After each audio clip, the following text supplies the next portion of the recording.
peut-être commencer, gardons nos habitudes, par faire un petit point sur les chiffres du jour. Eh bien, après 2 jours de baisse consécutifs, le nombre de nouvelles hospitalisations, malheureusement, est reparti à la hausse. Chez nous, aujourd'hui, 434 patients atteints du coronavirus. Fin mars, pas grand monde sur les routes.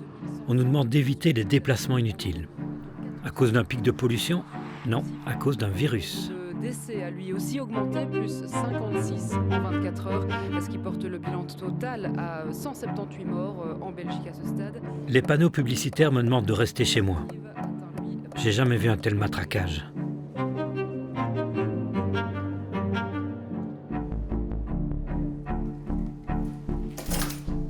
J'ai étudié la communication à l'IEX, comme Sophie Wilmès.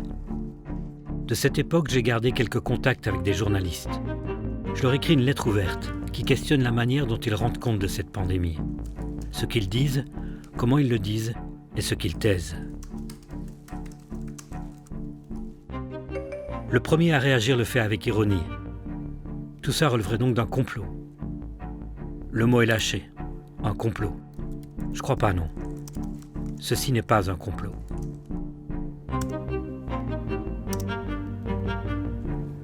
Prenons-en la situation en Italie, toujours aussi inquiétante. 475 décès enregistrés en 24 heures. C'est du jamais vu dans les pays contaminés par le coronavirus. Les mesures de confinement seront d'ailleurs prolongées. Et nous allons le voir avec Caroline Hick. L'armée vient en aide aux médecins. Cette vidéo a été tournée par un médecin italien. Elle montre à quel point son hôpital est débordé par les patients atteints de coronavirus. Tout a commencé par une vidéo tournée au smartphone dans un hôpital de Bergame, en Italie. Suite à la diffusion de ces images dramatiques, la saturation des hôpitaux va devenir le point focal de toutes les politiques de santé publique.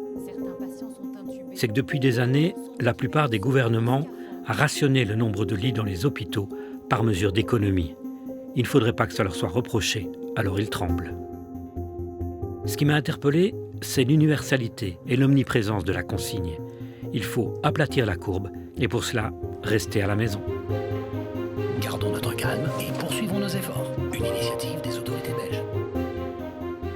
Tous les communicateurs le savent, la répétition d'un même message, encore et encore, est la base de la propagande.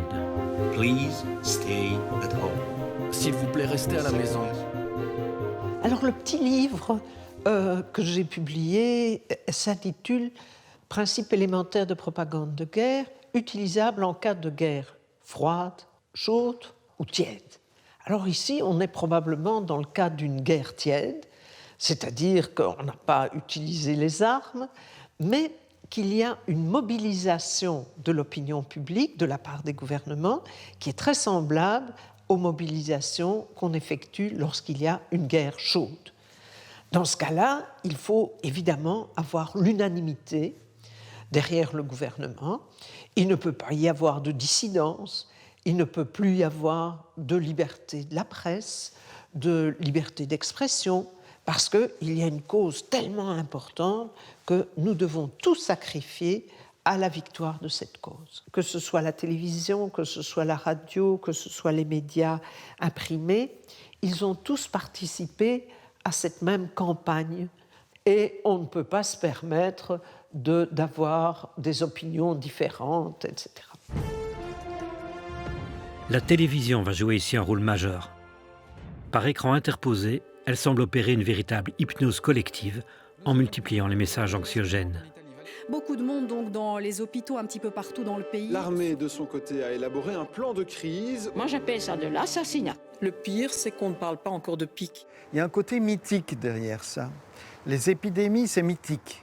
Le virus est quelque chose qui est craint par tout le monde, parce que d'abord, on ne le voit pas. Et puis ensuite, on n'est pas responsable, parce que c'est toujours quelqu'un d'autre qui vous le donne. Et on se sent coupable de le transmettre. Donc il y a une espèce de phobie collective qui s'installe et qui est facilement nourrie par les médias. Alors on aurait pu espérer que les médias ne jouent pas cette corde au maximum, mais malheureusement ils l'ont joué, ils la jouent toujours. Leurs 5800 lits sont plutôt à 9 lits pour 100 000 habitants. J'ai étudié les messages subliminaux, ceux qui arrivent directement au cerveau sans qu'on en soit conscient. Je suis intrigué par les images qui servent d'arrière-plan aux infographies. On aperçoit une malade qui tousse Elle est jeune et maquillée. Cet autre patient est lui aussi jeune, contrairement à la grande majorité des personnes qui souffrent réellement de la maladie. Ce sont des figurants. Ces images ont été achetées à la société Shutterstock. Le message subliminal est clair, même les jeunes en bonne santé, même vous, pouvez être victime du Covid. De son côté, étrangement, l'Organisation mondiale de la santé recommande de ne pas trop regarder les actualités. C'est que l'anxiété peut provoquer d'autres problèmes de santé. Mais pour les entreprises d'information, c'est l'occasion de faire de l'audience. Les contaminations au coronavirus continuent d'augmenter dans notre pays. 60 décès sur les dernières 24 heures. On est toujours dans une phase ascendante. Les chiffres coronavirus du jour. Maintenant aux chiffres. Les chiffres sont toujours très inquiétants. Le cap des 1000 décès a été dépassé en Belgique. Pendant des semaines, les compteurs à décès vont tourner en continu, comparant les scores des différents pays. Au Brésil, la barre des 10 000 morts du coronavirus a été franchie. Le nombre de personnes contaminées en Espagne dépasse le nombre officiel de morts en Chine. À la fin de la première vague, avec 10 000 décès, la Belgique bat le record du monde par rapport au nombre d'habitants. Belgium, 12 points. La Belgique. Au 31 décembre, le pays déclare 19 500 morts du Covid. C'est un bilan catastrophique. Mais si on le rapporte à la population de 11 500 000 habitants, nous avons un taux de mortalité de 0,17%. Donc 99,83% de la population belge n'est pas morte du virus, comme 99,98% de la population mondiale. Ce qui frappe d'emblée, c'est l'écart entre la perception et la réalité des chiffres. Ceci n'est pas une apocalypse.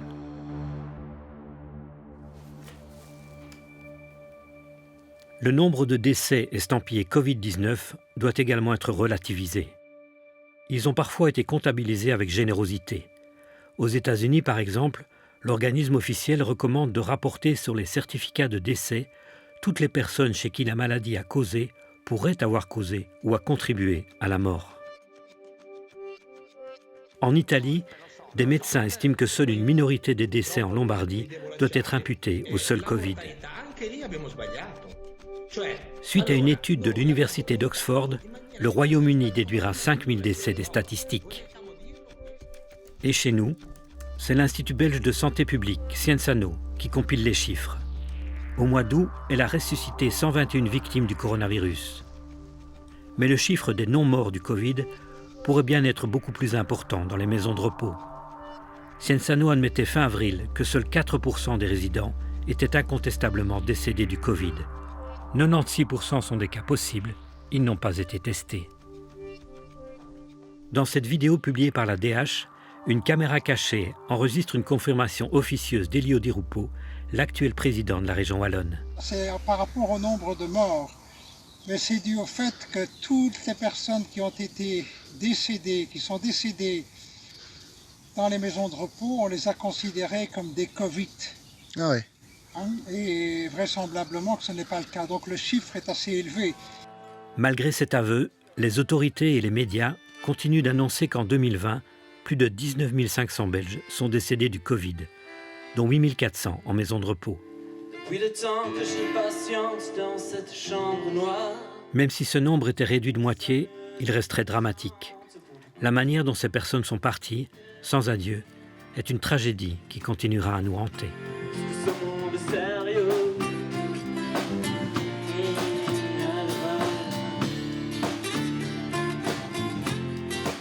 Est-ce que ce monde est sérieux?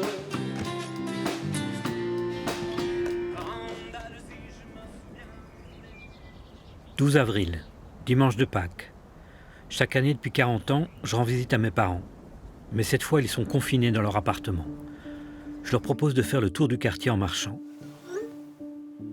Ma mère me répond.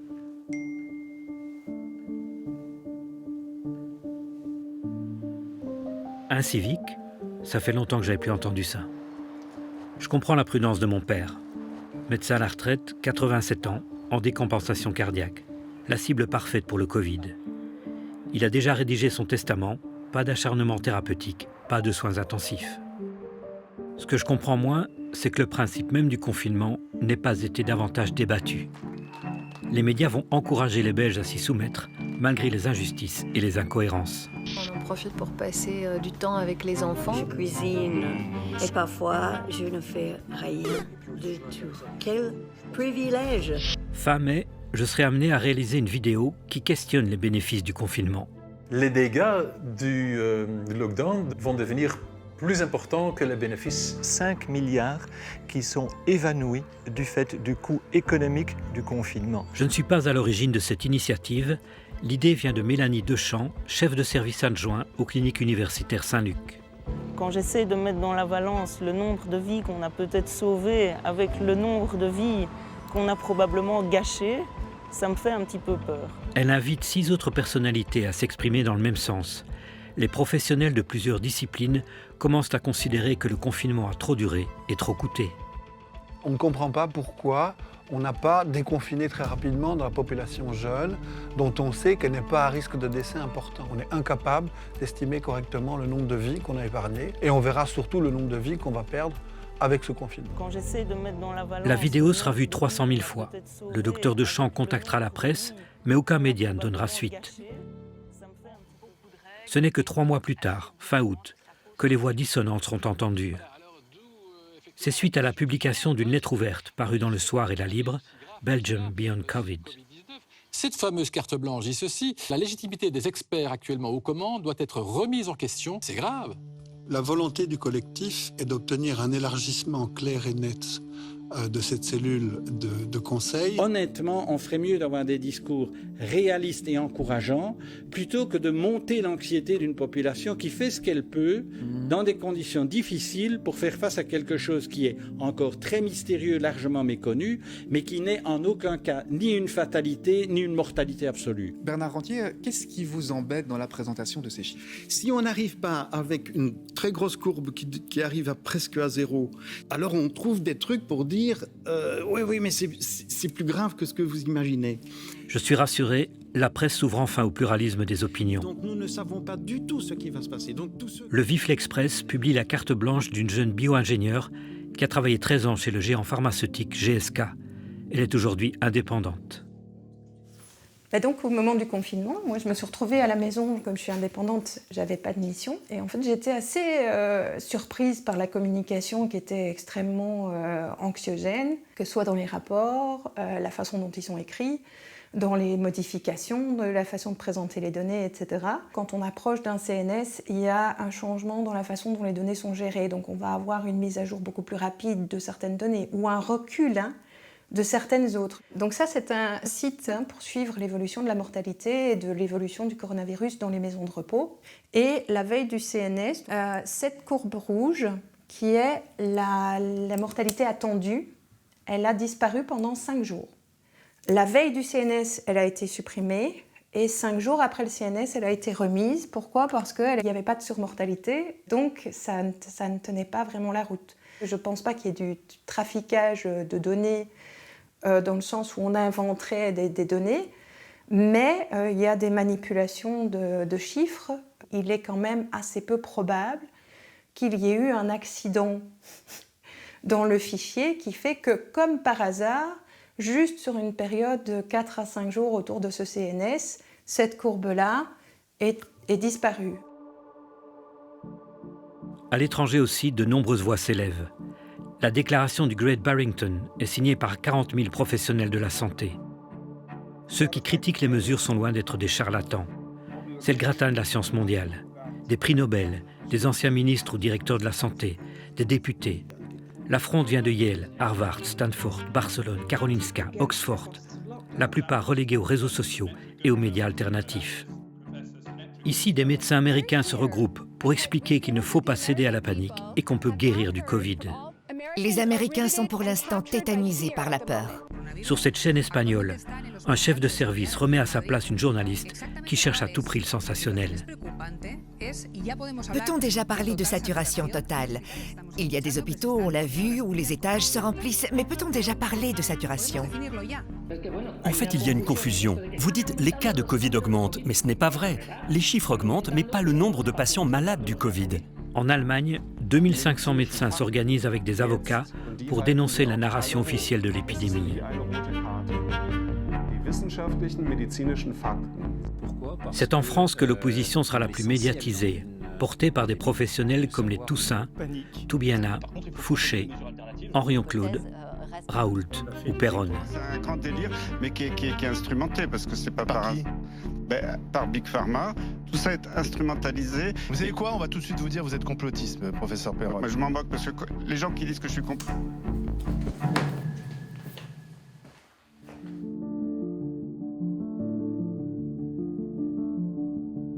24 avril. Comme des milliers de mes compatriotes, je suis devant ma télé pour assister à la conférence de presse de la Première ministre. J'imagine qu'il y a des questions. Alexandre Penas de Kairos-Presse.be. Par rapport aux décisions que vous prenez maintenant, quelle légitimité démocratique y a-t-il à prendre ce genre de décisions quand la plupart des membres font partie des multinationales et de la finance? Je ne vois pas vraiment... Le journaliste Alexandre Penas, éditeur du média Kairos, questionne la Première ministre sur d'éventuels conflits d'intérêts au sein du groupe des experts qui la conseille. Sophie Wilmès estime que la question est biaisée politiquement et recadre le journaliste. Et je peux vous garantir que ce n'est pas la société pour laquelle vous travaillez qui définit l'homme ou la femme que vous êtes. Le lendemain, le site RTL Info titre « Un journaliste avance une théorie du complot ». Ainsi donc, poser une question somme toute basique, faites-vous un complotiste? Mais pourquoi ces questions ne sont pas débattues démocratiquement? Merci. J'ai rencontré à Louvain-la-Neuve une anthropologue spécialiste des théories du complot, Jacinthe Mazzochetti. La manière dont on utilise les mots est fondamentale. Et donc, traiter quelqu'un de complotiste, finalement, aujourd'hui, ça veut tout et rien dire. Derrière le mot complotiste, parfois, il y a un usage qui permet d'éteindre toute pensée critique et tout questionnement, finalement, par rapport au déroulement de notre société. Donc, c'est aujourd'hui devenu une insulte facile, aussi, qui permet de faire taire et d'empêcher de poser les questions qui dérangent. Alexandre Penas, c'est donc un adepte de théorie du complot. Ça m'intéresse de rencontrer un complotiste. À vrai dire, j'espère un rendez-vous dans une cave sombre, des lunettes noires, des ordinateurs plongés dans la pénombre. Actuellement, ça devient presque un compliment d'être traité de complotiste, étant donné que les complotistes, en général, sont ceux qui mettent en évidence les intérêts occultes des gouvernements, des groupes d'experts et des médias. Donc je crois qu'il faudrait même plus que parler de complotisme, il faudrait parler de mise en évidence de corruption réelle pour comprendre qui nous dirige et quelles sont les décisions qui sont prises en notre nom. Voilà. Donc oui, complotiste dans ce cas-là, mais pas de confusion entre tout. On a marché sur la Lune, les extraterrestres, la Terre est plate. Les journalistes entretiennent cette confusion-là. Donc ils mettent ça d'un côté, et de l'autre côté, ils mettent les conflits d'intérêts qu'on révèle, alors que ça n'a strictement rien à voir. Est-ce que nous complotiste quand on indique que des gens qui travaillent pour nous, soi-disant pour nous, au fait travaillent pour d'autres? On peut se poser des questions, et donc il faut creuser ça. C'est le travail d'un journaliste. On reproche à Alexandre Penas d'avoir posé une question qui dérange. Je me demande surtout pourquoi les grands médias ne l'ont pas fait. La curiosité journalistique est-elle jetée aux oubliettes le temps d'une crise sanitaire?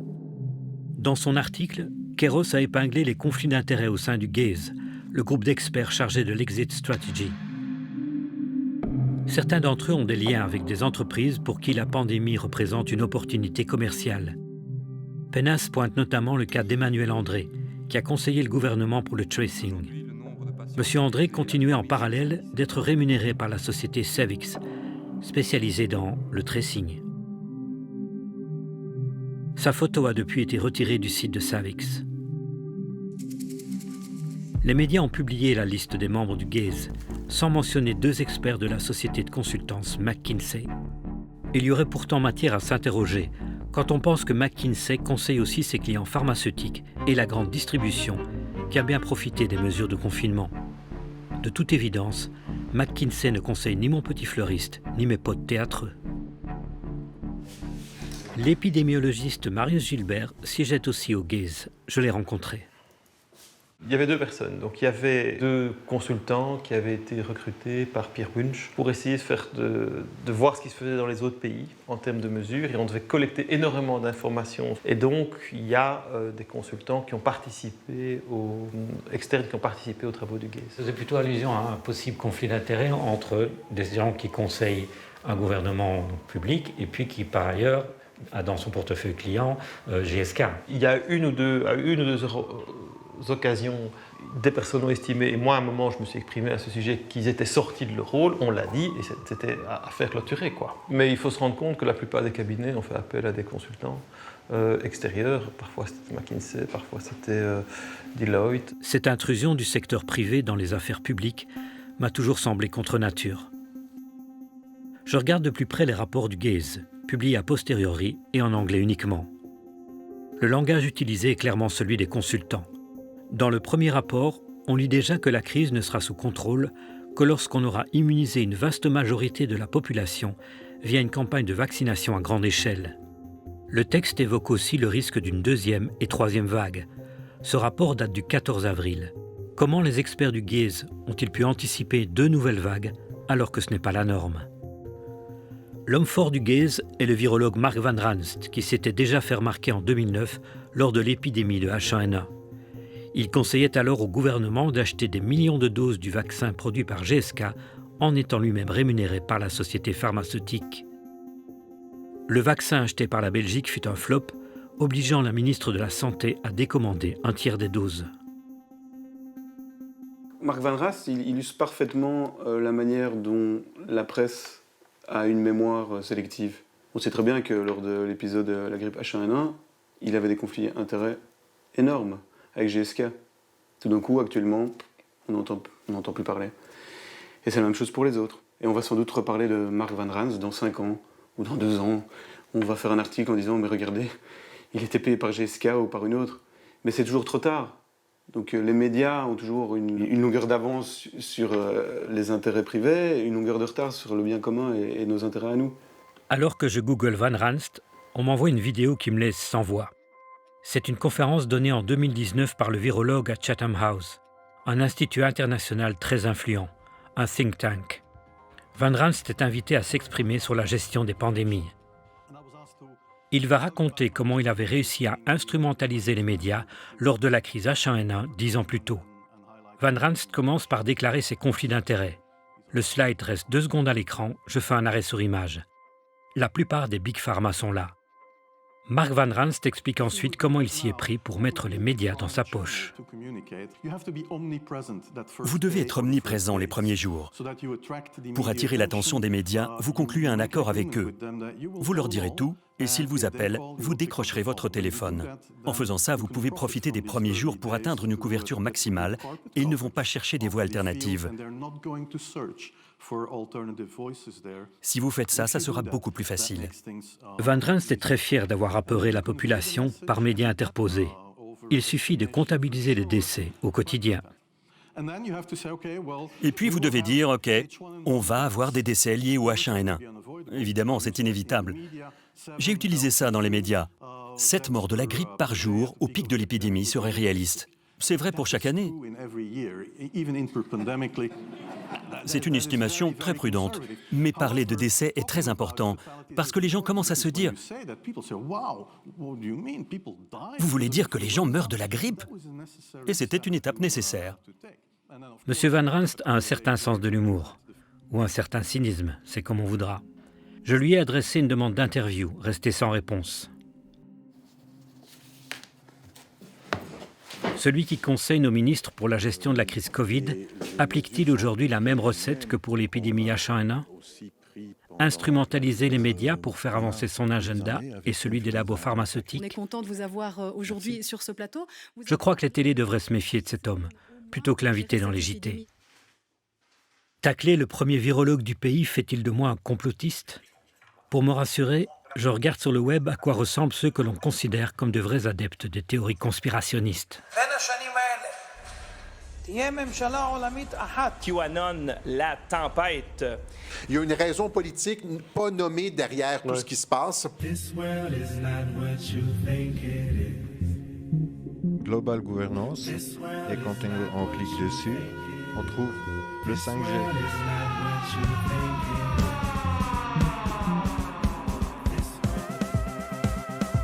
Le vaccin et les nanoparticules sont donc injectés simultanément dans votre corps. Dès cet instant, votre téléphone portable vous localise aussitôt. Et je vous souhaite bonne chance à tous.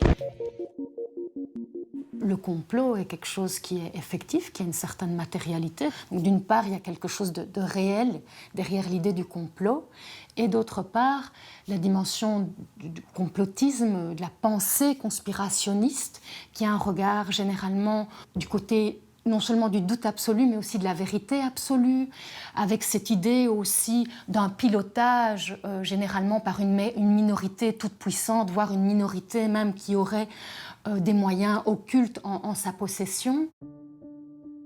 La cible privilégiée des complotistes est le philanthrope Bill Gates, accusé régulièrement de vouloir diriger le monde avec une poignée d'autres milliardaires psychopathes.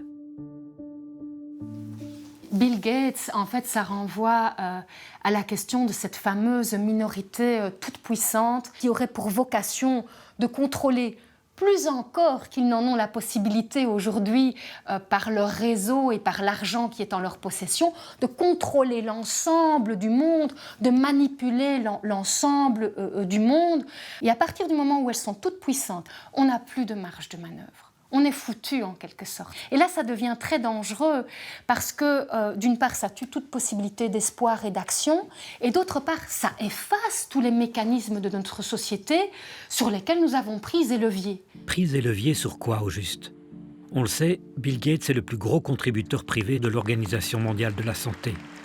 Il en influence les priorités selon sa vision du monde, hygiéniste et technologique.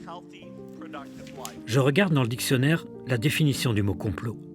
Projet concerté secrètement contre la vie, contre une institution.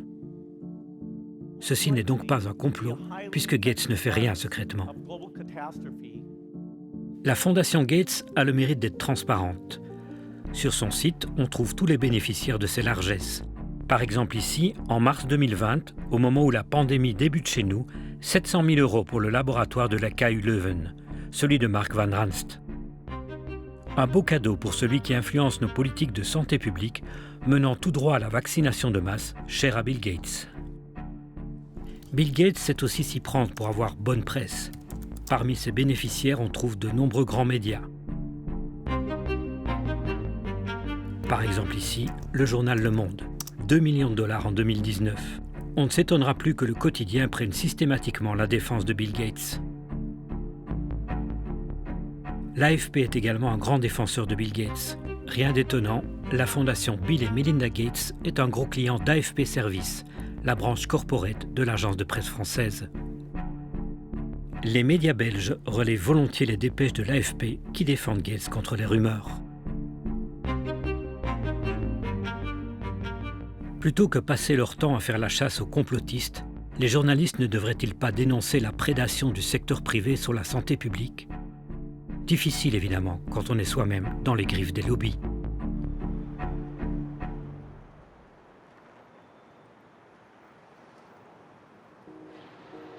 « 1er mai, fête du travail.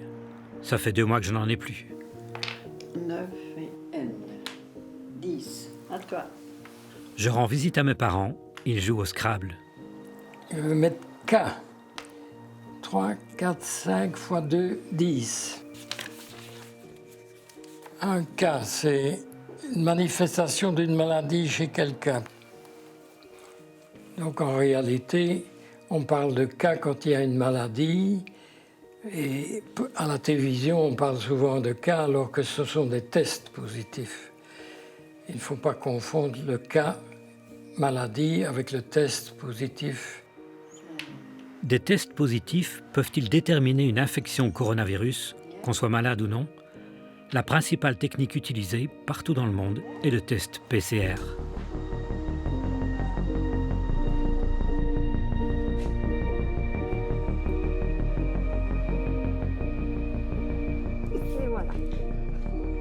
J'ai voulu comprendre de quoi il s'agissait en rencontrant la directrice médicale d'un laboratoire. PCR, ça veut dire Polymerase Chain Reaction. Alors derrière en fait cet acronyme, il y a ce qu'on appelle nous une technique d'amplification.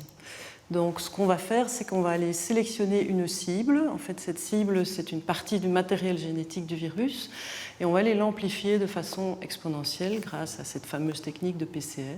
Donc après un certain nombre de cycles, on peut obtenir jusqu'à 1 million, voire plus, de copies de ce qu'on cherchait au départ. La trace laissée par le virus est en fait amplifiée à chaque cycle. Il faut imaginer une photocopieuse qui agrandirait 2 fois l'image à chaque passage. Après 40 cycles, le signal est amplifié 1,5 million de fois. Le 40 cycles, qui est utilisé dans beaucoup de laboratoires, est probablement le meilleur compromis. Si on s'arrête à 20, on va certainement rater quand même toute une série de patients porteurs. Trop de cycles, ça n'a pas d'intérêt parce que vous n'allez de toute façon, au-delà de 40, plus rien détecter de plus. Plusieurs scientifiques ont émis des réserves sur l'intérêt des tests à cette échelle. Alors, je ne suis pas un homme de laboratoire, je reviens sur cette précaution oratoire-là. Pour moi, le chiffre de 40 est trop élevé. Le chiffre de 40 est trop élevé et va vous donner, peut-être dans certains cas, des faux positifs, et surtout vous détecter des séquelles virales des semaines après, alors que là, on est pratiquement certain qu'on n'a pas de contamination. On trouve du vrai virus, mais parfois du cadavre de virus, on est bien d'accord. Hein. Le labo que j'ai interviewé, donc il monte à 40 c'est cycles. de trop, hein, c'est beaucoup. Hein. Pardon ? C'est beaucoup à 40, c'est énorme. Plus tard, je lis sur le site officiel de l'OMS que les tests PCR peuvent produire de nombreux résultats erronés lorsque le taux de positivité décroît, ce qui est le cas en fin de phase épidémique. Le testing de masse devient alors peu fiable. Le test PCR devrait être réservé aux patients qui présentent des symptômes cliniques, c'est-à-dire s'il est malade. Cette publication est cruciale parce que le testing de toute la population, même asymptomatique, est le socle sur lequel reposent la plupart des mesures de santé publique, du port du masque aux quarantaines. Si le socle n'est pas robuste, c'est tout le château de cartes qui s'effondre. Les médias ont évoqué ce problème, sans pour autant renoncer au décompte quotidien des nouveaux cas qui continuent d'alimenter les gros titres. 298 nouveaux cas détectés en 24 heures. Passé à 636 cas, un nombre qui ne cesse d'augmenter. 15 850 nouveaux cas par jour. L'annonce quotidienne du nombre de nouvelles contaminations par les autorités, reprise par les médias, constitue au minimum un glissement sémantique et au pire un mensonge d'État.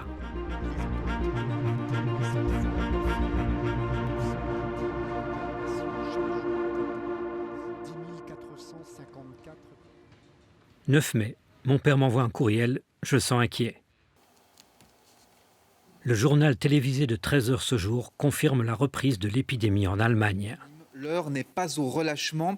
On le voit dans certains pays comme l'Allemagne, la courbe repart à la hausse. En réalité, le 9 mai, les chiffres continuent de baisser en Allemagne. En certains endroits, on pourrait même reconfiner. Et chez nous, Ma compagne est germanophone. Elle vérifie les médias allemands. Il s'agit d'un seul canton où 2 abattoirs sont concernés. Les conditions de travail et d'hébergement d'ouvriers venus des pays de l'Est ont généré une contamination très localisée. Rien à voir avec une reprise de l'épidémie à l'échelle nationale.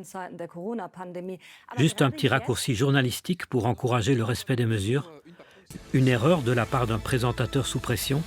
Une fake news? J'ai pris rendez-vous avec Jean-Pierre Jacquemin, le directeur de l'information de la RTBF. Laurent Mathieu, avec son éditeur, est responsable de ce qui a été dit à l'antenne. Et s'il y a comme une erreur, on la corrige. Nous n'avons pas la science infuse. Nous n'avons pas la vérité révélée. Mais je peux vous assurer que nous travaillons jour et nuit pour livrer l'information la plus sérieuse, la plus fiable possible, la plus recoupée possible, et que nous sommes très attentifs à ce qui émerge dans ces moments-là. Maintenant, vous dites il y a les médias mainstream et il y a les médias alternatifs. Je pense que la vérité n'est pas dans les médias mainstream et la vérité n'est pas dans les médias alternatifs. La vérité, elle est dans les deux. Il y a des fake news dans l'information officielle, énormément. Or, ne sont taxés de fake news que ce qui ne correspond pas à l'information officielle. Et donc, c'est une manière de se débarrasser des contestataires, je dirais. Et il faut se demander chaque fois où sont les fake news, puisque la réalité a tellement changé de semaine en semaine. La pandémie n'est évidemment pas une fake news. Je ne nie pas le virus, la souffrance des patients, l'angoisse de leurs proches, le dévouement du personnel soignant. Un de mes meilleurs amis est resté une semaine aux soins intensifs et j'ai eu peur pour lui. Mais toute cette détresse ne doit pas faire oublier les manipulations, les opportunismes, le business. 24 juillet. J'assiste à une conférence de presse organisée par Cienzano. Ce jour-là, il y a peu de journalistes dans la salle. Le pic de l'épidémie est passé. Le public commence à se lasser des informations liées au coronavirus. Goedemorgen, bonjour à tous. Je dois malheureusement vous faire part d'une triste nouvelle aujourd'hui. Un enfant de 3 ans est décédé des suites d'une infection au Covid-19. En espérant que cette triste nouvelle nous serve de prise de conscience. Quelques minutes plus tard, l'info est relayée par les médias. Les gros titres sont sans nuance. J'ai rencontré le papa de cet enfant sur son lieu de travail.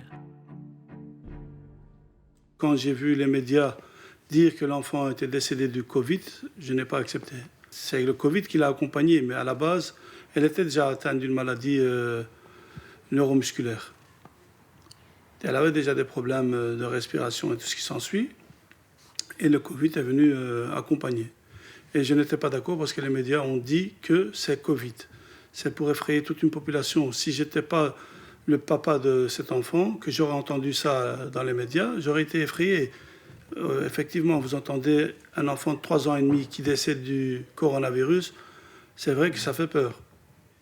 Mais quand vous savez ce qui s'est passé auparavant, l'état de l'enfant, c'est pas logique qu'on vous mette ça dans les médias comme ça.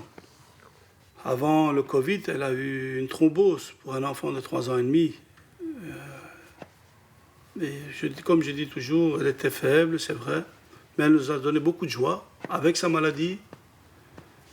Et la perte pour nous, ça a été une très très grande perte. J'ai de plus en plus l'impression que toute cette communication a pour objectif de maintenir la peur. Je ne suis pas le seul à le penser. J'ai rencontré le docteur Pascal Sacré, intensiviste au Grand Hôpital de Charleroi. Il a suivi une formation universitaire sur les états de conscience et l'hypnose. Moi, je dirais, et là encore, c'est le médecin qui parle, ces états de stress dans lesquels on maintient la population sont capables d'engendrer, encore une fois, source à l'appui, plus de problèmes de santé ou aggraver des problèmes de santé que le Covid. Le système immunitaire en particulier est très sensible à la peur. Et je dirais même que s'ajoute, et là c'est un autre élément qui m'a vraiment tétanisé et fait vraiment réaliser que là il se passe quelque chose, c'est que cette peur, on peut en reparler, est associée à une inhibition de l'action. Ça, c'est un phénomène psychologique qui a été mis en évidence par Pavlov et Henri Laborie. Ils ont fait des expériences avec des rats, par exemple. On sait que quand on prend quelqu'un et qu'on le stresse, celui qui va s'en sortir, c'est celui qui sait agir sur ce stress. Donc, soit passer dans une autre cage, soit même, si on met 2 rats, agresser l'autre rat. Tant qu'il sait faire quelque chose, il va s'en sortir et survivre. Si on empêche aux gens de faire quelque chose, et qu'est-ce qu'on a fait? On les a confinés, on leur a empêché d'agir par rapport à ça. Attendez. C'est une inhibition de l'action. Donc à cette peur s'associe la pire chose qu'on peut associer à la peur, c'est l'inhibition de l'action. Ça, tous les psychologues, psychopathologues vont vous le dire. Quand quelqu'un a peur, il est capable d'accepter tout et n'importe quoi.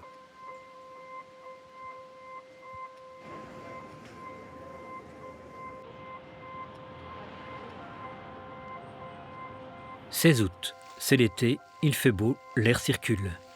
Le virus aussi, nous dit-on. Pour s'en protéger et protéger les autres, le port du masque est recommandé, même en extérieur. En mars, en pleine épidémie, le porte-parole Emmanuel André affirmait que le masque n'était pas nécessaire. En juin, alors que les contaminations faiblissent, il le juge d'une nécessité absolue. Ces contradictions donnent des arguments à celles et ceux qui considèrent que le masque porte atteinte aux libertés individuelles. Ils organisent les premières manifestations hostiles aux mesures gouvernementales.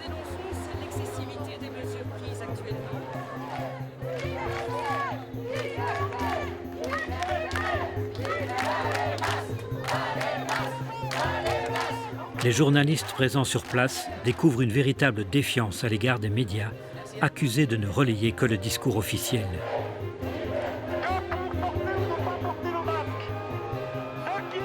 Pour Radio France Internationale, la manifestation belge était un rassemblement de complotistes. Le 29 août, une manifestation d'une autre ampleur se tient à Berlin. Les organisateurs estiment qu'ils sont plus d'1 million. L'événement culmine avec le discours de Robert Kennedy Jr. Cette grande figure des anti-vaccins, en bon démagogue, reprendra la phrase historique de son oncle John Fitzgerald Kennedy. Qui sont exactement ces manifestants anti-masques? Au vu des images, on a l'impression qu'il y a des profils vraiment très différents. Des anti-vaccins, des skinheads, des chrétiens évangélistes, et on peut voir flotter les uns à côté des autres des drapeaux aux couleurs de l'arc-en-ciel, des drapeaux noirs, rouges et blancs. En Belgique, aucun JT ne mentionnera Kennedy, un nom qui fait pourtant de l'audimat. J'ai demandé au correspondant de la RTBF pourquoi il avait passé sous silence sa présence. Réponse: Kennedy est venu à Berlin pour lancer son ONG anti-vaccin. D'un point de vue déontologique, je n'ai pas à relayer une campagne promotionnelle. Pas de publicité pour les anti-vaccins, soit, mais de là à faire du placement produit en plein JT. Le groupe pharmaceutique AstraZeneca reprend ses essais cliniques au Royaume-Uni et au Brésil. On vous parlait hier du géant américain Pfizer qui annonce que son futur vaccin, toujours en test, est efficace à 90%. La production est lancée. À l'intérieur de ces bâtiments, ils viennent peut-être de trouver la formule miracle pour combattre le coronavirus. La découverte d'un vaccin est l'une... Sophie Meulemans a fondé en 2009 le collectif Initiative citoyenne au sortir de l'épidémie H1N1. À cette époque, elle était encore interviewée pour défendre l'idée d'une liberté vaccinale.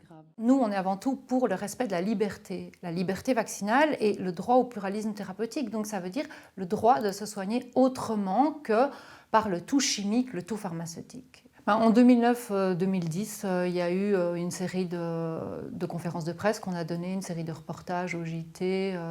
À l'heure actuelle, c'est un blackout, c'est des messages de peur, c'est un sens complètement unilatéral. La parole sacrée aux experts, mais les médecins de terrain qui veulent dénoncer des choses vont d'office être étiquetés de complotistes. Donc nous, ce qu'on essaye aussi au niveau associatif, c'est de leur donner la parole. La presse a tendu un véritable cordon sanitaire autour de celles et ceux qu'elle qualifie d'antivax. Le Soir consacre par contre une double page à l'interview de l'ancien patron de GSK, grand promoteur de la vaccination de masse. Dans un de ses éditoriaux, Béatrice Delvaux traitera de complotistes ceux qui critiquent la campagne vaccinale. Je ne suis pas un anti-vaccin. J'en ai eu ma dose et je dois d'ailleurs faire mes rappels. Mais pour le Covid, je préfère attendre un peu comme beaucoup de mes compatriotes. Pourquoi cette méfiance ? D'abord parce que certains de ces vaccins reposent sur une technologie nouvelle, celle de l'ARN messager, encore jamais testée à grande échelle. Je ne suis pas compétent pour en discuter les bénéfices et les risques, mais il me semble présomptueux de garantir l'absence d'effets indésirables à long terme. Ce qui engendre la méfiance, ce sont aussi ces négociations opaques et les spéculations boursières. Et puis, les conflits d'intérêts que l'on prétend inévitables. Je lis sur ce bandeau que le spécialiste interviewé sur la sécurité des vaccins est professeur d'immunologie à l'ULB.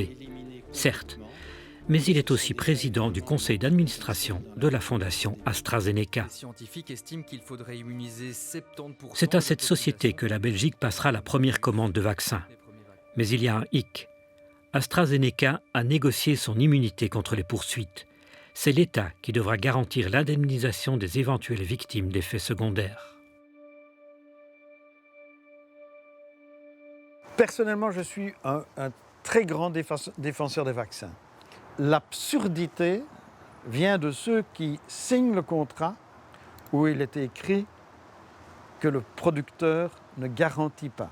Il y a une chose qu'il faut se rendre compte, ce sont des entreprises qui sont dans un système libéral. Qu'est-ce que fait une entreprise dans un système libéral? Elle saisit les opportunités.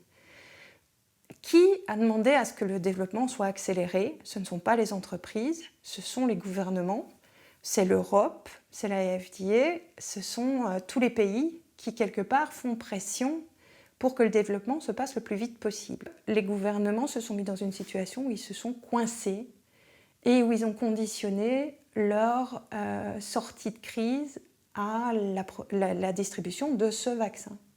Et c'est là le piège dans lequel les politiques sont pris Il faut comprendre qu'eux ont la pression du public qui veut un vaccin, parce que depuis Pasteur, on sait que les vaccins, ça marche. Donc, ils veulent un vaccin parce que comme ça, ils sont protégés et on n'en parle plus et ils peuvent aller faire leurs courses comme ils veulent et ils peuvent revivre une vie normale et aller où ils veulent. Les autorités belges ont été tellement critiquées vis-à-vis de leur non-prévoyance vis-à-vis des masques et des réactifs qu'ils se disent bon, on ne peut pas louper le coche de la vaccination. Et que donc, ils se retrouvent coincés et qu'ils se retrouvent dans des décisions comme celle-là. Tout ça repose sur la confiance que l'on place dans des personnes qui prennent des décisions à notre place. CQFD. Comment les autorités vont pouvoir gagner la confiance de 70% des Belges, puisque c'est un des enjeux, parvenir à convaincre 70% des Pour que la population Belges y de se faire adhère, les grands médias vont se faire les chantres de la vaccination. On va même créer le hashtag « Je me vaccine » qui enrôle des people. En parallèle, sur les réseaux sociaux, toute critique du vaccin anti-Covid sera censurée d'office. Les algorithmes seront sans pitié et sans recours. Christophe de Brouwer, ancien président de l'école de santé publique de l'ULB, sera lui aussi censuré par Facebook pour désinformation pouvant entraîner des préjudices physiques. Avec la crise du Covid, Facebook, YouTube ou Twitter font plus que jamais la chasse aux informations scientifiques qu'ils considèrent erronées. Paradoxalement, Facebook continue de tolérer les groupes créationnistes ou ceux qui pensent que la Terre est plate. L'argument scientifique est-il à géométrie variable quand il s'agit de censure ? Serais-je censuré moi aussi si j'écris qu'il existe des alternatives à la vaccination ou au moins des solutions complémentaires ?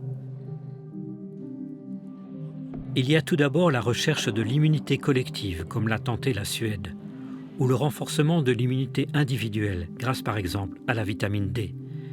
Il y a aussi les plantes médicinales, telles que l'artémisia annua, et puis les médicaments repositionnés, comme la chloroquine.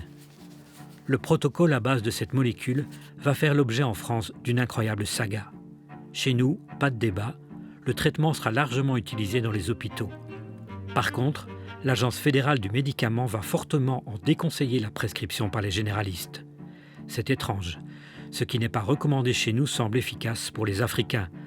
Sur ce site de la diaspora congolaise, on découvre le 8 avril que la Belgique a donné un lot important de chloroquine à la RDC en indiquant que le traitement avait des vertus thérapeutiques par rapport au Covid-19.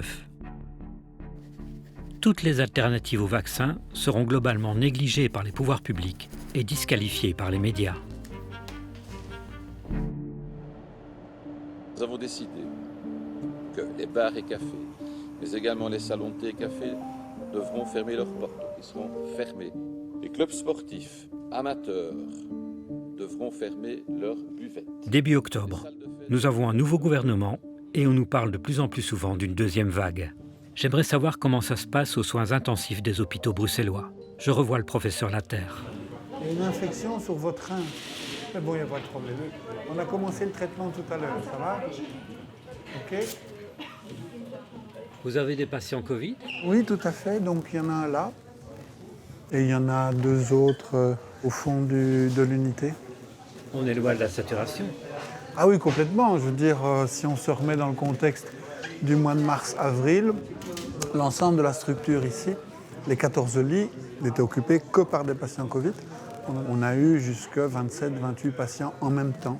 En fait, il n'y a jamais eu de saturation complète des hôpitaux, en particulier quand on regarde le domaine des soins intensifs, à l'opposé de ce qu'on a pu rencontrer dans le nord de l'Italie. Grâce au confinement ?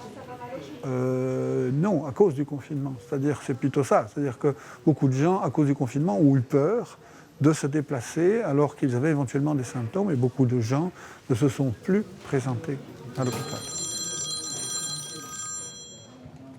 Allô ? Bonjour.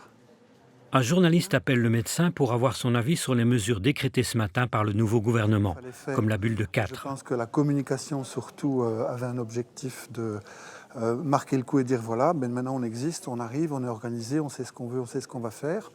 Par contre, je pense qu'on avait convenu aussi d'avoir des mesures plus ciblées, parce qu'en fait, ici, on fait une mesure linéaire, où on met tout le monde dans le même panier, On a toutes les régions du pays qui vont devoir implémenter les mêmes mesures restrictives, alors qu'on sait très bien aussi que la quasi-totalité des patients qu'on a sont de la communauté allochtone. Alors ce n'est pas du tout de leur faute. Ce sont des gens qui n'ont pas eu d'informations correctes parce qu'ils vivent dans un mode communautaire classique, et on peut tout à fait comprendre, social habituel, avec une grande promiscuité, parce qu'ils sont nombreux dans les familles, parce qu'ils ont un espace plus réduit. Mais je crois que si de nouveau on ne cible pas dans les zones ou dans les communautés dans lesquelles il y a clairement un plus grand problème de contamination, je ne suis pas sûr que ce soit ça qui fasse la différence en termes d'épidémie ou en termes de contamination en tout cas. Très bien, merci. À tout à l'heure. Le professeur Laterre ne sera pas invité ce soir et on ne le verra plus dans les débats télévisés. Son message sur le ciblage des communautés à risque sera peu relayé dans les médias. Des soirées entre jeunes, des soirées à l'abri des regards et un virus qui peut circuler allègrement. Depuis la rentrée, les autorités et les médias vont désigner les jeunes ou les voyageurs comme responsables de la hausse du nombre de cas positifs, comme s'ils étaient le cœur du problème. On nous parle de solidarité, mais je constate plutôt un discours médiatique qui divise, qui culpabilise. On fustige des comportements sociaux et non l'inefficacité d'une politique de santé publique. La presse s'en prendra aussi à ceux qui, en été, ont tenté de relativiser la gravité de la pandémie. Elle a même inventé un nouvel adjectif pour ça, les rassuristes. Des professionnels de la santé vont s'en trouver ostracisés. C'est le cas du professeur Jean-Luc Gallat. D'autres seront critiqués pour leur liberté de parole. Les Mazerac, Briaille, Collignon, pour n'en citer que quelques-uns. Le journaliste Bertrand Haine ira jusqu'à les traiter de marchands de déni. Bulle sociale de 5, qui soi-disant n'avait plus de légitimité, sous la pression grandissante d'experts francophones ou flamands. S'il faut pointer quelqu'un ou quelque chose du doigt aujourd'hui, eh bien c'est ces marchands de crédulité et de déni qui nous disaient il y a encore 3 semaines que tout allait bien. Voilà une bonne base. Il y a quelque chose quand même qui me surprend vraiment dans l'évolution du positionnement des médias au cours de cette épidémie. Au tout début, je pense qu'ils ont été surpris comme tout le monde et quelque part, ils n'y connaissaient rien, ils ne savaient pas quoi dire. Et donc moi, ils m'ont donné l'impression qu'ils répétaient, ils faisaient perroquet, ils égrenaient les chiffres. On est déstabilisés, on ne sait pas quoi dire. C'est entre-deux, au moment du déconfinement, il y a eu une période un petit peu de critique. Donc où il y a eu beaucoup plus de cartes blanches, où il y a eu beaucoup plus d'interviews de personnes avec confronter les points de vue sur quelle est la stratégie qu'on devrait adopter, etc. Et là où je comprends beaucoup moins, c'est depuis quelques semaines, il y a un revirement où c'est vraiment une prise de position. On ne sent plus d'esprit critique, ce n'est ni on ne comprend pas ni ceci, c'est nous avons décidé que ça c'était ce qu'on allait croire. N'importe qui n'est pas à 100% aligné avec le message que les médias ont décidé, qui n'est même plus celui des experts, c'est celui des médias, les journalistes ont leur message. Tout le monde qui n'est pas d'accord avec nous est complotiste et est mauvais. C'est le 22 octobre que j'ai décidé de ne plus regarder les journaux télévisés. Ce soir, on a dépassé les bornes. L'ancienne première ministre Sophie Wilmès a été hospitalisée hier et placée en soins intensifs à l'hôpital. Il y a d'abord l'annonce de l'hospitalisation de l'ancienne première ministre. Est-ce que son état nécessitait une admission en soins intensifs? Elle ne cite aucune assistance respiratoire et elle ne cite même pas de l'oxygénothérapie. Donc actuellement... Le JT de la RTBF a invité l'expert le plus tracassé. Marius Gilbert, selon vous, est-ce qu'il faut un reconfinement généralisé? Ça va être très difficilement incontournable. Et on finit par bien se connaître, je vous sens quand même très inquiet ce soir. Mais je suis très inquiet, je ne suis pas le seul. Le même soir, sur la chaîne privée, sur base d'un début de courbe exponentielle, on extrapole un nombre de malades vertigineux. En noir, son évolution si aucune mesure n'avait été prise la semaine dernière. Et en rouge, voici à quoi s'attendre jusqu'en mars grâce aux mesures prises. Moitié moins d'hospitalisation. Voici la projection de ce qui se serait passé si on n'avait pas pris des mesures la semaine passée. Ok, ça reste à démontrer. Et voici ce à quoi on peut s'attendre dans le futur, jusque fin mars grâce aux mesures qu'on a prises ici. Et là déjà, je commence à avoir des choses qui tiquent. Les mesures, c'est jusqu'au 13 décembre. Comment est-ce qu'ils peuvent modéliser l'effet des mesures jusque fin mars? Et surtout, on devrait avoir sur le graphique, non pas une courbe, mais un spectre. Plus on est loin, moins on est sûr, donc on est de plus en plus écarté. Mais ça, c'est juste des modèles mathématiques foirés. Voilà. Et donc, reconfinement généralisé? Mais je pense qu'on n'a pas le choix. Et puis vient l'inévitable sujet tourné dans un hôpital au bord de la saturation. on ne peut être plus inquiet par rapport à ce qui est en train d'arriver. Le chef des urgences se gardera bien de rappeler que chaque année, en fin d'automne, les hôpitaux sont débordés par différentes pathologies respiratoires. J'ai d'ailleurs retrouvé cette affiche du CHU de Liège. Elle date de 2019. Depuis toujours, c'est une période difficile. Automne, hiver. On a une saturation des lits depuis toujours, en fait, en soins intensifs.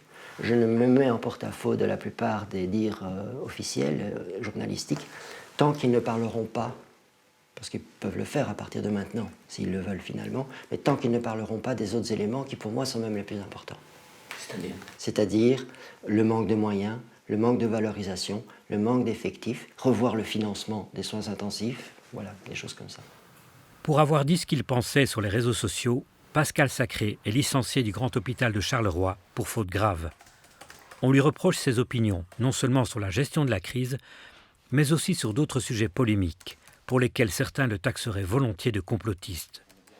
Le licenciement sec du docteur Sacré est une preuve de plus que le discours dominant ne tolère aucune voix dissidente, même les plus dévouées. Quelque chose qui m'a énormément choqué, c'est de voir que, pour cette raison-là, il pouvait renvoyer un réanimateur en cette période de crise Covid, je le rappelle, dont je n'ai jamais contesté l'existence, au contraire. J'ai été confronté en première ligne. J'ai dû partir alors qu'ils avaient besoin de moi. Les hôpitaux liégeois... Je reviens à ces JT du 22 octobre. On y fera 4 allusions différentes à la Lombardie. Alors, certains experts comparent ce qu'il se passe en ce moment en province de Liège à la Lombardie en Italie lors de la première vague. Est-ce que cette comparaison entre la Wallonie et la Lombardie tient-elle vraiment la route? Avec des drames à vivre tels que l'on avait vu sur la première vague en Italie du Nord. Tout ça tombe à point nommé. Juste après le journal, se tient une réunion du Conseil national de sécurité qui doit décider de nouvelles mesures restrictives. Mesures qu'il est bien entendu toujours utile de respecter. Il faut préparer la population à y adhérer au nom de la solidarité avec les malades et le personnel soignant. Protéger les plus vulnérables. Le nouveau premier incarne parfaitement le pompier pyromane. Il parle d'incendie dans les médias, qui en retour le présente comme le capitaine des pompiers, seul capable d'éteindre le brasier. Je n'en peux plus de cette communication, de cette fabrique du consentement qui tourne à plein régime. Les derniers chiffres de l'évolution de l'épidémie. On me reprochera de me focaliser sur les gros titres des JT et les unes des quotidiens. C'est vrai, parce que ce sont les gros titres que l'on s'envoie d'un clic et qui créent la panique. J'admets que certains journalistes ont analysé et investigué, mais très peu se sont aventurés à questionner le discours dominant, à douter. Le Soir a interviewé Geert Molenbergs, un biostatisticien qui conseille notre ministre de la Santé. Il suggère qu'au-dessus de la barre des 50 contaminations par jour, il n'y ait pas de retour à la normale. Le seuil épidémique pour la grippe est d'environ 150 cas malades par jour. L'expert propose de fixer le seuil Covid-19 à 50 cas. Et même si on y parvenait, les grands événements resteront impossibles. Cela signifie la fin des stades bondés, des festivals, des carnavals. Le Soir s'est contenté de relayer la parole d'un expert sans relever l'énormité. Descendre sous la barre des 50 cas par jour, c'est la tyrannie du risque zéro. Je ne comprends pas toujours le choix des rédactions de montrer certaines choses et d'en taire d'autres. Pas un mot, par exemple, sur cette décision d'une cour d'appel au Portugal qui considère que les tests PCR ne sont pas assez fiables pour justifier une quarantaine. Pas de sujet JT sur les manifestations de cet été en Serbie ou au Danemark contre les mesures liberticides. Aucun écho pour ces parlementaires italiens qui protestent contre les mesures décrétées par leur Premier ministre. Nos médias ont-ils peur que ça fasse tache chez nous? Je suis en tout cas de plus en plus écœuré par le choix des titres. Les journaux publient parfois quelques critiques des décisions gouvernementales, mais la plupart du temps, c'est au travers d'opinions et de contributions externes. Début décembre, j'ai observé en temps réel dans l'Écho une censure qui ne dit pas son nom. Dans une carte blanche, 2 chercheurs formulent l'hypothèse que l'inflexion de la courbe des admissions est naturelle et ne doit rien aux mesures décidées par le gouvernement, à contre-courant du discours dominant. J'enregistre illico et j'ai bien fait. Elle est retirée après quelques heures. L'article réapparaîtra plus tard contextualisé, pour reprendre les mots de la rédaction, qui tente ainsi de recoller avec la narration officielle. Ceci n'est plus une carte blanche. En me rendant sur le site du Soir, je constate que 6 mois après le décès de l'enfant de 3 ans, l'info n'a toujours pas été rectifiée, malgré l'insistance de son père. L'histoire retiendra donc qu'en Belgique, une enfant de 3 ans est morte du Covid. En ce moment, il n'y a qu'une solution. Et cette solution, c'est de limiter au maximum les contacts physiques entre nous. Aussi brièvement que possible, mais aussi longtemps qu'il ne le faudra. 2 novembre. Le gouvernement décide d'un 2e confinement partiel. Il va entraîner la fermeture de secteurs non essentiels sans que cette notion fasse l'objet d'aucun débat démocratique. Je reçois des messages qui prétendent qu'il y a autre chose derrière tout ça. La crise du Covid-19, qu'elle soit exagérée ou non, servirait surtout à masquer une crise beaucoup plus grave, plus systémique. Pour me faire une opinion, j'ai rencontré Georges Hugeux, un fin connaisseur de la finance internationale. Pendant 20 ans numéro 2 de la Bourse de New York, Hugeux est aujourd'hui professeur à la Columbia Law School. Bonjour. En 2018, j'ai annoncé un tsunami en 2020, simplement sur le plan de l'affaiblissement de la situation financière. Le coronavirus a été un révélateur de beaucoup de choses, et notamment du fait que nous avions complètement désinvesti en termes de lits d'hôpitaux, en termes de laboratoires, en termes d'infrastructures. Nous avons des États qui ont agi de manière irresponsable. Et depuis la crise de 2010, l'endettement des États a profondément augmenté. Mais on vient de remettre autant d'argent en 6 mois que ce que l'on avait mis pendant les 10 années précédentes. Mais comme nous avons commencé l'année 2020 dans une situation de fragilité de l'endettement, la situation avec laquelle nous terminons 2020 est très proche de catastrophique. Ce qui veut dire que la récession pourrait être plus profonde que ce qui est annoncé. Les défenseurs de l'ultralibéralisme vont-ils mettre la faillite du système sur le dos du Covid ? J'entends déjà les gouvernements se dédouaner de toute responsabilité en faisant du virus le bouc émissaire. On a décidé ce qu'il faut décider. J'entends déjà les médias entretenir la même confusion. Le choc économique causé par le Covid-19. Les sites officiels et les médias parlent du coût économique du coronavirus. C'est une erreur. C'est le confinement qui a coûté des milliards. Et le confinement est une décision politique. Étant entendu que nous ne sommes pas responsables du fait que nous avons organisé un confinement, étant entendu qu'on a tenu un langage qui a créé la peur dans la population, mais bien entendu, de ça, les gouvernements ne sont pas coupables. Et le fait qu'ils aient littéralement détruit l'économie n'est pas de leur responsabilité, ils n'ont fait que suivre les médecins. Ça, c'est une démission politique. Pour que ça marche, il y a un élément capital, c'est que la population puisse faire confiance à ses dirigeants. Faire confiance à qui ? Nos représentants au Parlement restent muets, comme sidérés. Ce sont les exécutifs qui mènent la danse, flanqués de consultants privés et de virologues qui murmurent à l'oreille des ministres. Comment faire confiance à une administration qui bafoue le secret médical ? Depuis plusieurs mois, nous devons communiquer les données de résultats de PCR à Cienzano et les données personnelles du patient. Votre nom, votre prénom, votre numéro de registre national et les autres données qui sont éventuellement en notre possession, en tout cas de toute façon l'adresse et si le numéro de téléphone est disponible. Il est clair que nous n'étions pas du tout habitués, si je puis dire, à ça, et en tant que médecin, ça pose quand même problème, ça n'a pas été facile. Mais bon, il y a un cadre légal qui a été mis en place. Mais si je suis négatif, quel est l'intérêt de communiquer mes données ? Oui, on rentre dans les questions plus difficiles. Hein. Sur les données personnelles aussi, on a beaucoup concédé.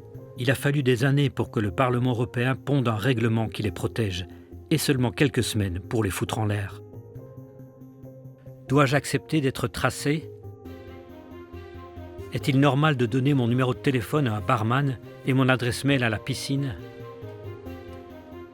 Faire confiance à une ministre des Affaires étrangères qui déconseille les voyages en Antarctique, qui place le Vietnam sur la liste rouge alors que le pays n'a enregistré que 35 morts pour 100 millions d'habitants? Mes amis se sont fait à l'idée que pour voyager, ils devront être vaccinés et le prouver. N'est-ce pas tout simplement une obligation vaccinale déguisée? Si on décide que le vaccin est obligatoire, je serai objecteur de conscience. La distanciation sociale et le télétravail empêchent désormais les échanges de points de vue. Pourquoi les autorités ont-elles fermé tous les endroits où l'on refait le monde? Les campus universitaires, les cantines, les bistrots? Le pouvoir craint-il la subversion du théâtre? Il se souvient sans doute que la Révolution belge a débuté à la sortie d'un opéra. Des médecins me l'ont dit, les mesures liberticides peinent à trouver une justification sanitaire. Elles ne seraient finalement que sécuritaires. Le mot couvre-feu retrouve subitement son sens littéral.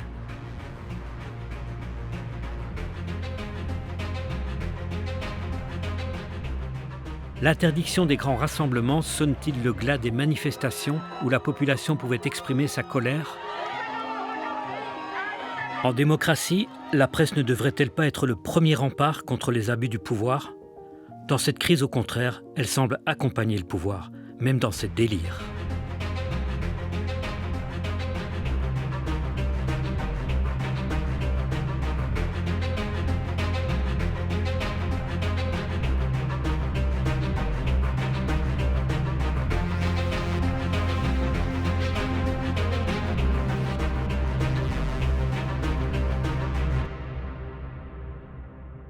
Qu'est-ce que vous avez pensé du rôle des médias dans cette crise?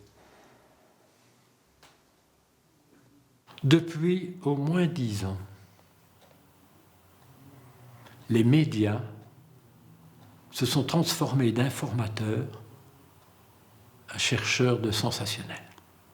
Une chose que beaucoup de gens ne réalisent pas, c'est qu'entre le pouvoir politique et les médias, c'est plutôt le pouvoir politique qui suit les médias que les médias qui suivent le pouvoir politique. Et donc la dramatisation qui a été faite par les médias a forcé les États à devenir dramatisants et à prendre des mesures exceptionnelles. Ce qui a été créé pendant cette année 2020, c'est une angoisse, c'est une anxiété générale, chaque jour devant être plus inquiétant que le jour précédent. Je pense que chez toute personne, la peur est un facteur de changement. Vous savez, la guerre arriverait en Belgique, on ferait 100% sur la guerre, même s'il y a des événements, des endroits dans le monde où il y aurait peut-être d'autres guerres ou d'autres moments de paix. Comme dans toutes les situations de guerre, on a sacrifié la liberté de penser. Face à cette information monolithique, nous n'avons pas eu de contrepoids, sauf peut-être dans des réseaux sociaux. Il y a une chose qu'on peut faire dans ce cas, c'est douter, douter et encore douter.